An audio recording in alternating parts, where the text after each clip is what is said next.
As we remain standing, hear the gospel of our Lord Jesus Christ according to Luke. Glory to you, O Lord. When the hour came, Jesus and his apostles reclined at the table, and he said to them, I have eagerly desired to eat this Passover with you before I suffer. For I tell you, I will not eat of it again until it finds fulfillment in the kingdom of God. After taking the cup, he gave thanks and said, Take this and divide it among you. For I tell you, I will not drink again from the fruit of the vine until the kingdom of God comes. And he took bread, gave thanks and broke it, and gave it to them, saying, This is my body given for you. Do this in remembrance of me. In the same way, after supper, he took the cup, saying, This cup is the new covenant in my blood, which is poured out for you. But the hand of him who is going to betray me is with mine on the table. The Son of Man will go as it has been decreed, but woe to that man who betrays him. They began to question among themselves which of them it might be who would do this. A dispute also arose among them as to which of them was considered to be greatest. Jesus said to them, The kings of the Gentiles lord it over them, and those who exercise authority over them call themselves benefactors. But you are not to be like that. Instead, the greatest among you should be like the youngest, and the one who rules like the one who serves. For who is greater, the one who is at the table or the one who serves? Is it not the one who is at the table? But I am among you as one who serves. You are those who have stood by me in my trials, and I confer on you a kingdom, just as my Father conferred one on me, so that you may eat and drink at my table in my kingdom and sit on thrones, judging the 12 tribes of Israel. Simon, Simon, Satan has asked to sift all of you as wheat. But I have prayed for you, Simon, that your faith may not fail. And when you have turned back, strengthen your brothers. But he replied, Lord, I am ready to go with you to prison and to death. Jesus answered, I tell you, Peter, before the cock crows today, you will deny 3 times that you know me. This is the gospel of the Lord. Praise to you, O Christ.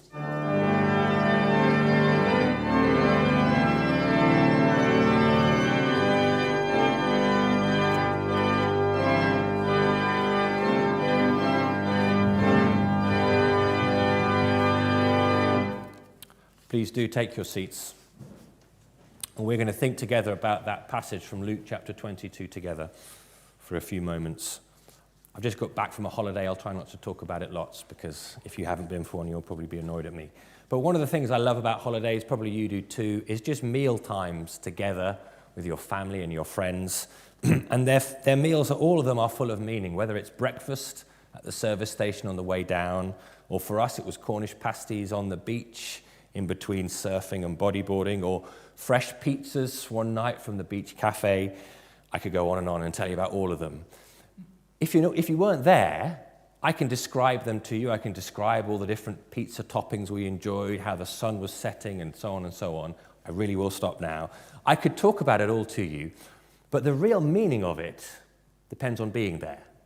And you will have your own memories of those sort of holiday meals that might not be anything special, but gathered with those you love most, they have this meaning that goes far beyond any description that you could give. The Lord's Supper, or Holy Communion, which we're celebrating today, and which Jesus institutes in our gospel reading this morning, is the Christian holiday meal, in the sense that today is the holy day of the church. Every week we feast as we gather together. It is a meal for Christians on holiday together, which is what we are when we come and worship God here at church. So the question then is, what does it mean? What is the meaning of the Lord's Supper, Holy Communion, which we will gather together to eat and drink in a few moments' time? Well, in that reading in Luke chapter 22, I think Jesus unpacks the meaning as he enacts the meal and institutes it right in front of his first followers for the church for all time. And there are at least 2 things that Jesus really wants to emphasize about this meal and its meaning. The first is that Jesus is our Passover lamb. The context of the meal, the whole sort of reason they're gathering, or they think they're gathering, is to celebrate Passover with Jesus.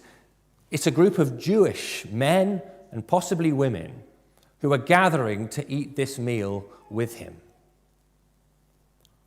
And in fact, right at the start of the reading, you might have heard it. Jesus says, I have eagerly desired to eat this Passover with you.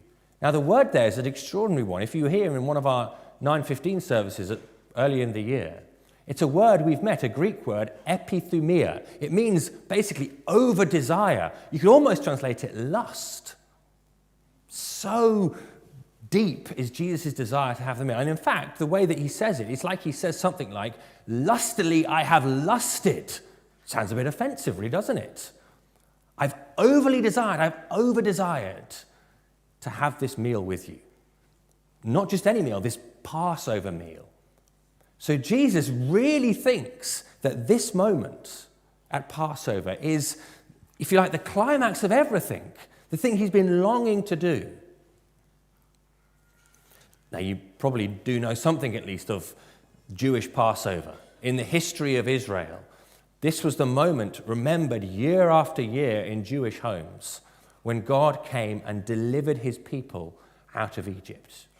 But the particular way that he delivered them was that each family had to kill a lamb and put the blood of that lamb over their doorposts and then eat the rest of the lamb. And by doing that, by participating in this meal, daubing that blood, eating the food, the lamb that was prepared just enough for that family, then that family would have been kept safe from the justice of God as it swept across the land of Egypt. In all those homes where blood was daubed over the doors, there would be a death, but it would be the lamb who died instead of the firstborn son who should have died before the just judging God. That's the context. And that's the meal that the disciples think they're coming to eat with Jesus. And then he does something really, really strange. There's no mention of a lamb. If you like, the centerpiece of the meal doesn't get a look in. Instead, well, Jesus takes the elements of the meal, the Passover meal, and turns them all, if you like, to point to him. And in particular, he takes some bread and breaks it and said, this is my body broken for you. So if you like, the lamb, the center point of the meal, is replaced by something else or someone else. Jesus himself. That's the astounding thing. I mean, it's familiar to us, isn't it? Because we reenact these words, we say them week after week, and so we know what's coming. But imagine the shock for his disciples. Where's the lamb? What? How are you the broken one? That doesn't work. Oh, and here's the blood. This blood that we daub over our doors, and we remember doing that year after year. This is my blood, shed for you. At the very heart of Jesus' mission, at the very heart, therefore, of the Christian faith that he passes on, the church that he begins, if you like, at this moment, is his body broken and his blood shed for us. Now, just as all those years ago, those Israelites knew that unless blood was shed, a life was given, they couldn't be freed from Egypt. So today, for every single human being, we need forgiveness from a God whom we have spurned, who we have walked away from, whose love we don't want. We need his forgiveness. And the only way that we can be forgiven is if someone pays a price. We know that in our own lives. If someone has ever wronged you, and you know that the right thing to do is to forgive them for whatever they've done, well, either you're going to make them pay and you don't really forgive them, you just, mete out justice on them because they wronged you. Or you swallow hard and you say to them, I forgive you, and you absorb the pain yourself, don't you? And you resolve not to bring it back and beat them with it sometime in the future. Well, it's because At some level, you pay the price in yourself. Here, at the Last Supper, Jesus is saying, you're welcome. You're welcome into my Father's house. You're welcome into my family. But that requires you to be forgiven, and that requires someone to pay an enormous price. And so in our communion service, we remember that. Famous words from Thomas Cranmer, which we say each week as we come to gather around this table. I will talk about Jesus who made there at Calvary when he died, by his one oblation of himself once offered, a full, perfect, and sufficient sacrifice, oblation and satisfaction for the sins of the whole world. Now, some of that language might be less than meaningful to us. Oblation, it means something given to God, something that someone gives to God. What we're saying when we come to the Lord's Supper is not that we have anything in ourselves to give to God to make him love us, make him forgive us, but Jesus, by his one oblation of himself, Jesus gives something to God, his very life, in place of ours. At the heart of the Last Supper, at the heart of our ongoing remembrance, is Jesus giving himself in our place. That's the meaning of this meal. And it means, I think, that whoever we are, we can experience the welcome of God, the friendship of God, the love and kindness and invitation to eat and drink with him. But there's only one way in, not by bringing something ourselves to offer and say, look, here's why I'm worthy, but saying, I've got nothing to offer you, God, but I'll receive what you have to give me, the very life of Jesus in my place. That's the first meaning of this meal. And I guess in many ways that will be familiar to lots of us. And it's one of the things we treasure about the Lord's Supper, is that we come week by week and remember the depth of Jesus' love for me. The second thing, as I've been thinking about this passage this week, the second thing is a bit more surprising. Because not only is Jesus presenting himself as the Passover lamb, he's also saying in this passage, I think, that his death is the beginning of a whole new community of people whose lives are transformed by him. And the effect of that is tangible in the way that they relate to each other. Because what happens, quite extraordinarily, I think, in many ways, but almost straight away after Jesus explains his death, his self-giving in this most amazing way, the disciples start arguing about who is the greatest. I mean, it would be comical if it wasn't so disgusting. But that's what happens. A dispute also arose among them as to which of them was considered to be greatest. And Jesus' response, I think, is basically to say that this meal that he is instigating here, how it remembers and enacts and captures the heart of his mission, this meal should be something that can heal our relationships with one another as fellow believers in Jesus Christ. So here are the disciples sort of jostling, jockeying, trying to put themselves, I'm probably the greatest guy. You can sort of imagine how it would go, a bit of humble bragging, a bit of false modesty, all trying to position themselves as, after Jesus, obviously, top guy around this table. And what Jesus says is, well, he points them, each of them, to his own example.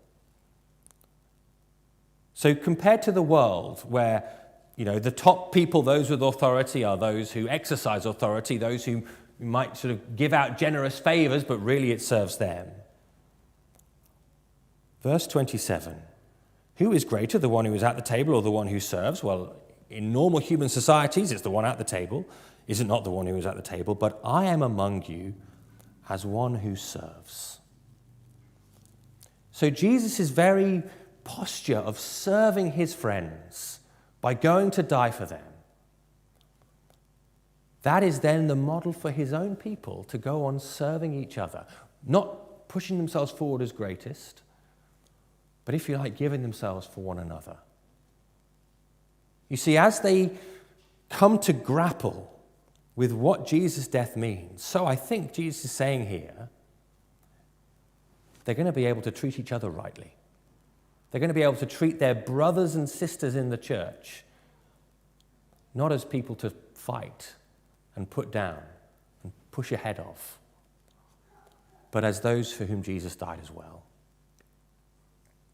So as we come week by week to the Lord's Supper, to Holy Communion, we're invited to reflect not only on our relationship with God and the way that Jesus offers forgiveness and puts us back in relationship with God, but also our relationships with each other and how Jesus' death changes the way that we treat one another. And isn't this one of our very deepest needs as a church family? Maybe particularly at the moment.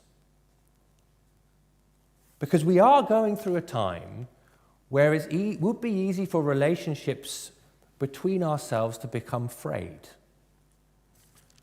We are living through the challenge of coming together as one congregation here on a Sunday morning. We've experienced the pain of seeing our vicar leave to go elsewhere. We all experience uncertainty about what is coming next for us as a church. And it is easy, and it will be easy, for us to turn on one another and find all kinds of ways in which this person or that person, this thing or that thing isn't what I want it to be, and I have a problem with you because of the way you do this or that or the other. And then we've got the whole wider context of COVID and how COVID has changed our society and our church in all kinds of ways. Perhaps you've experienced it already. I know I have. Bruised relationships amongst us. Pain in the way that we're interacting. Somehow, this meal that we'll eat together has the power to heal us. And if it's not healing us, if it's not having a tangible effect on the way we treat each other, then we're missing some of the benefit. We're missing some of the point of why we gather Sunday by Sunday. So the obvious question is how? How does this meal not only remind us of our relationship with God, but also have power to heal our relationships with each other? Well, did you notice in the reading that Jesus' talk of horizontal relationships, the way that the disciples are all jockeying to be, top disciple, it actually comes in the context of, the failure of two of these very disciples. Judas, who is going to go and betray Jesus to the authorities, and Peter, who is going to go and deny ever knowing him. And I think the point is this. Jesus knows, and he is saying and drawing attention very clearly, that his followers, including these guys who are going to be like the top leaders in his church, and he says as much, you may eat and drink at my table in my kingdom and sit on thrones judging the 12 tribes of Israel. These guys are going to have serious authority. And they're also going to fail very, very badly. He draws attention to, if you like, two of the most visible failures, one of which ends in complete catastrophe and disaster, one of which there is hope beyond the failure. But I think the point is this. The benefactors, that those in the rest of sort of wider Roman society, they knew that they were do-gooders.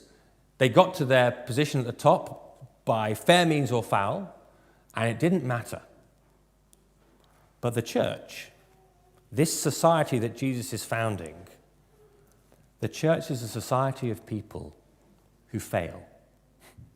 And it's written into the church's very beginning with Peter and with Judas and with, in fact, all of the disciples in their own way. And this is why the Lord's Supper is so challenging for us. Because it says to us, like we just saw earlier, you're bringing nothing to God to make him love you. You've got nothing in you that makes him say, wow, you should really be on my team, all those gifts and skills and so on, you're my guy. That's not how it works when you come through the doors of church. But at the very same time, if we take that seriously, and if you like, bring that gaze to bear on our own hearts and our own lives, then we have to start saying, I'm going to keep on failing myself, both to love God and to love each one of you. I desperately need God to work in my life because I haven't got anything within me to make him love me or to treat you the way that you should be treated. So if you like, the Lord's Supper puts that focus, that puts us under the light and says, will you admit that's what you're like? And then will you start treating one another as if all of us are going to keep on making mistakes, keep on letting each other down, and so we can treat each other with grace and kindness rather than judgmentalism and competition. Now that is a very hard and painful thing to do, isn't it? I find it much easier to hold grudges. Perhaps you do too. I'm sure you do. Let resentment just sort of fester. Feed bitterness when someone wrongs you in some way. We all love doing that. It makes us feel better about life. But here at the Lord's Supper, we find Jesus, the Passover lamb, the God who had every right to hold a true grudge, if you like, against me, every right to be resentful to me, to say, I don't want anything to do with you. And yet that's not how he treats me. And that's not how he treats you. But the exact opposite. He pays the fullest price so that you can be forgiven. And so the invitation this morning and every Sunday, as we worship God and receive from him, is to receive that forgiveness that he offers to you afresh. And then just as you've been forgiven by God, to forgive others.